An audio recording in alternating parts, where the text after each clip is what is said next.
नमस्कार दोस्तों। दोस्तों मुझे मेरे एक व्हाट्सएप ग्रुप पे एक पोस्ट मिला है। व्हाट्सएप ग्रुप का नाम है आध्यात्मिक यात्रा। ये एक प्रज्ञा मैडम हैं जो एक डॉक्टर हैं, उनका एक ग्रुप है। वहाँ पे कुछ आध्यात्मिक पोस्ट पढ़ने को मिलते हैं।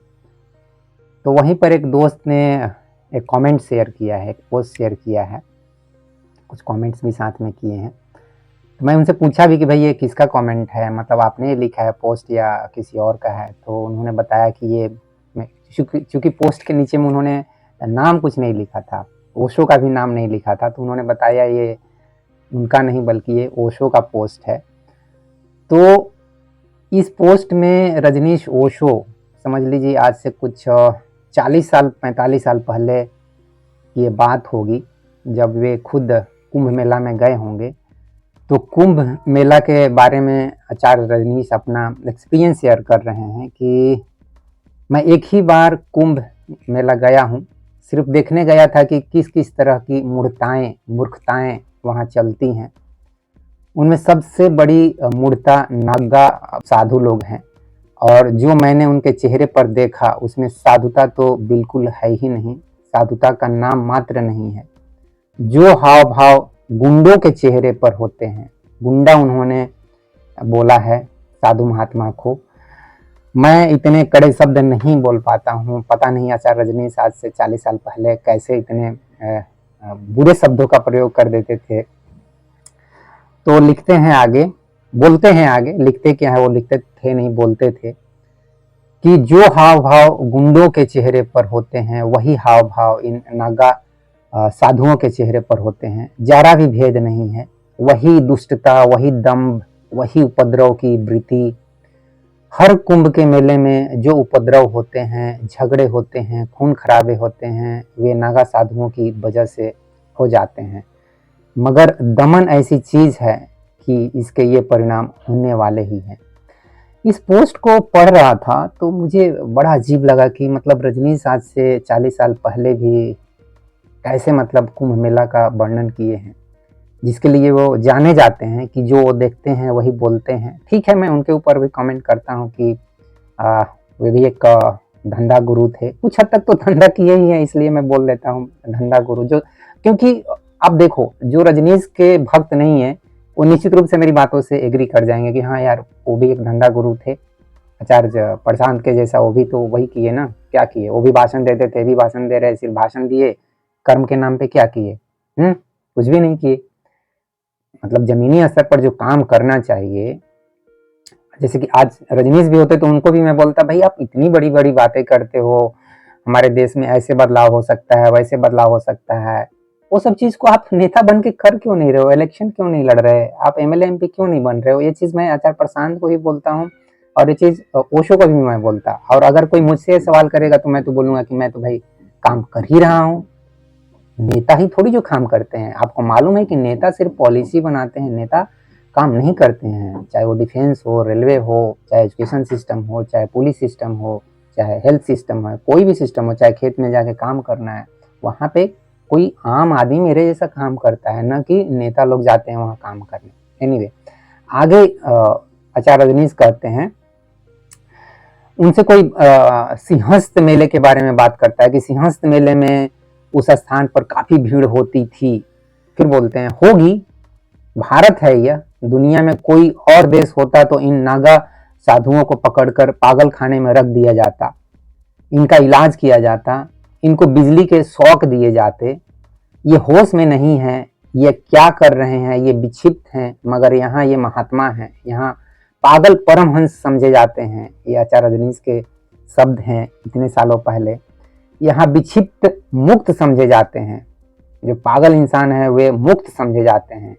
और भीड़ तो वहां सबसे ज्यादा होगी, क्योंकि ऐसा मौका क्यों चूकना। नग्न आदमी को देखने की आकांक्षा तो बहुत प्रबल होती है।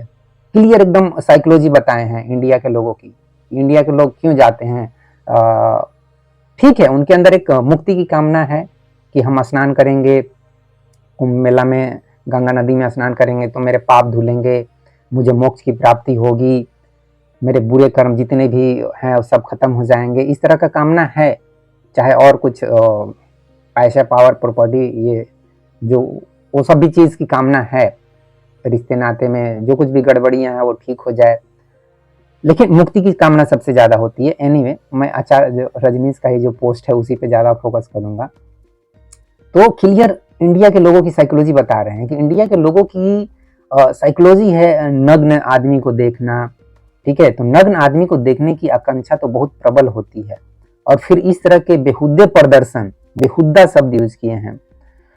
और यहाँ पर दोस्तों मैं यह कहना चाहता हूँ कि देखो, अभी कुछ ही दिन पहले आचार्य प्रशांत का भी एक वीडियो देखा था, एक नहीं बल्कि उन्होंने कई 3-4 वीडियो बना चुके हैं, जिसमें वे बात करते हैं कि किस तरीके से कुंभ मेला का स्टोरी बताते हैं, देवता और दानव की जंग बताते हैं, समुद्र मंथन की बात करते हैं, वहाँ पर कैसे विष पैदा होता है, फिर अमृत पैदा होता है, फिर अमृत के लिए झगड़े होते हैं, फिर उसमें शंकर भगवान आते हैं, फिर विष्णु, और क्या क्या ड्रामा होता है।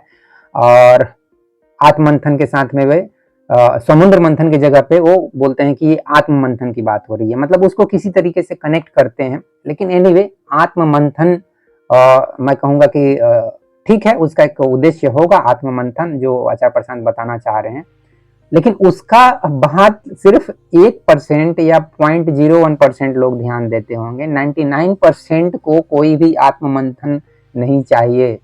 समुद्र मंथन की कहानियां सुनने में लोगों को इंटरेस्ट है, और आचार्य प्रशांत इस रोल को भी बहुत अच्छे से निभाते हैं, तो कहानी भी बहुत अच्छे से सुनाते हैं। इसलिए आचार्य प्रशांत से मैं थोड़ा सा बोलता हूँ कि यार, वो एक तरह से हिंदू धर्म के जो लोग हैं उनको भी चाहते हैं कि कथा कहानियों में थोड़ा इंटरेस्ट ले, जबकि आप देखेंगे कि आचार्य रजनीश बिल्कुल भी इस पोस्ट में कथा कहानी की बात नहीं करते हैं। तो वो अपने भक्त को बोल रहे हैं, भक्त ही बोल दिया मैं, आचार्य रजनीश के लिए क्या है, बाकी सब जो भी उनके सामने बैठे थे सब भक्त ही हैं। जबकि मैं बोलता हूँ कि यार, मुझे आचार्य रजनीश या आचार्य प्रशांत या किसी का भी, अजय कृष्णमूर्ति या गौतम बुद्ध महावीर, मुझे किसी का भी भक्त होने में या फॉलोअर होने में ऐसा कुछ भी नहीं, मतलब मैं कभी किसी का भक्त एक्सेप्ट ही नहीं किया। तो आचार्य रजनीश आगे बोलते हैं कि देखो, नंगे लोगों को देखने की प्रबल इच्छा होती है, पता नहीं वो खुद अपने को नंगा नहीं देखते हैं क्या, शायद हमेशा कपड़े में देखते हैं, खुद नंगे होकर देख लो यार कैसे हो। तो इस तरह के बेहुदे प्रदर्शनों को देखने के लिए भीड़ इकट्ठी होती है, और इसका कोई विरोध नहीं है। विरोध क्यों होगा, यह सदियों पुरानी परंपरा है, यह परंपरावादी देश है, यह रूढ़िवादी देश है, यहाँ कोई भी मूर्खता पुरानी होनी चाहिए, बस फिर ठीक है। जितनी पुरानी हो परंपरा उतना ही ज्यादा ठीक है, ये आचार्य रजनीश के शब्द हैं। और आगे कहते हैं कि तुम पूछ रहे हो कि आपके आश्रम में ऐसी कोई कृत्य नहीं होता है, फिर भी लोग आप पर और आपके आश्रम पर नाराज होते हैं। उनके नाराजगी के पीछे कारण क्या है? उनके नाराज होने का कारण ही यही है कि मैं रूढ़िवादी नहीं हूँ, परंपरावादी नहीं हूँ, मैं रूढ़ी विरोधी हूँ, परंपरा विरोधी हूँ, मैं अतीत विरोधी हूँ, मैं राष्ट्र विरोधी हूँ, राष्ट्र विरोधी भी बोल दिए, जाति विरोधी हूँ, वर्ण विरोधी हूँ। मैं चाहता हूँ कि तुम्हें सारी सीमाओं से मुक्त कर दूं, तुम पर कोई सीमा न रह जाए, तुम सिर्फ चैतन्य हो, इसका बोध पर्याप्त है, तुम साक्षी मात्र हो, तुम देह भी नहीं हो।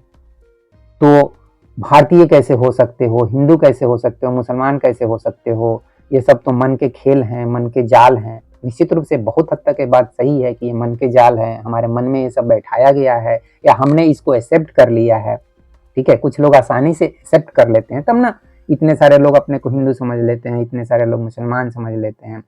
जबकि कोई भी समझदार व्यक्ति, कोई भी जागरूक व्यक्ति, कोई भी होशवान व्यक्ति, कोई भी थोड़ा सा साइंस को समझने वाला व्यक्ति अपने को समझ जाएगा कि वो एक इंसान है, एक मानव है, ना कि वो हिंदू है या मुसलमान है या क्षुद्र है या वैश्य है या ऐसा कुछ जाति और वर्ण से वो संबंधित है, वो बहुत आसानी से समझ लेगा। एनीवे, तो आचार्य रजनीश सही बोल रहे हैं कि ये मन का खेल है, ये मन के जाल हैं। तो मुझसे तो हिंदू भी नाराज होगा, मुसलमान भी नाराज होगा, ऐसा बोल रहे हैं, ईसाई भी नाराज होगा, क्योंकि वे सभी परंपराओं में जी रहे हैं, उन सबका जीवन अतीत में है। और मैं चाहता हूं कि तुम अतीत से बिल्कुल मुक्त हो जाओ, तो ही तुम्हारे जीवन में वर्तमान से संस्पर्श होगा, मतलब वर्तमान में तुम जी पाओगे, और वर्तमान में ही परमात्मा है, और वर्तमान से जुड़ जाओ तो परमात्मा का तुम्हें स्वाद मिले। ये सब रजनीश के शब्द हैं।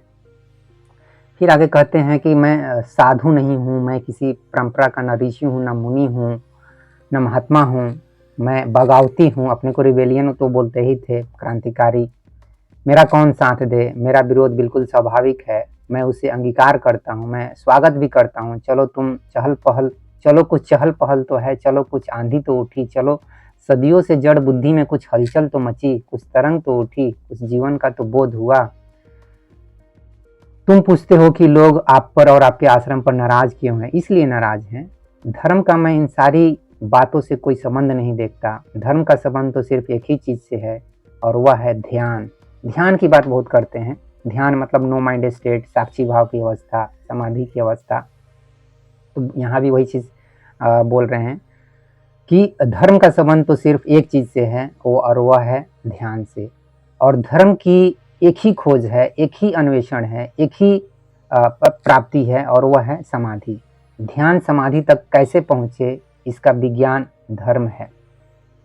शेष सब बकवास है। कितना मतलब एकदम क्लियर कर दिए कि बाकी सब कुछ बकवास है। धर्म में, अध्यात्म में जो कुछ भी लिखा गया है, एक लाइन में रजनीश बोल रही है कि बाकी सब कुछ बकवास है।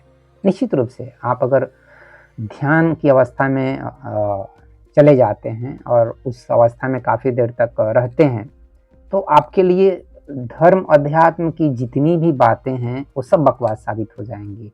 ये जो आज के टाइम पे इतने सारे गुरु और बाबा प्रवचन सुना रहे हैं, आचार्य प्रशांत को खासकर देखेंगे, वेद वेदांत उपनिषद भागवत गीता पुराण और क्या क्या सुनाते रहते हैं कि इसको पढ़ो, उसको पढ़ो, ये करो वो करो, किताब की बातें इतने सारे। निश्चित रूप से रजनीश के सामने इनकी एक न चलती। रजनीश के सामने इनको गूंगा होना पड़ता। रजनीश क्लियर कट इनको बोल देते कि आप बकवास कर रहे हो। जैसे कि यहाँ पे बोल रहे हैं कि सब कुछ बकवास है, ध्यान और समाधि की अवस्था ही धर्म का उद्देश्य है, अध्यात्म का उद्देश्य है।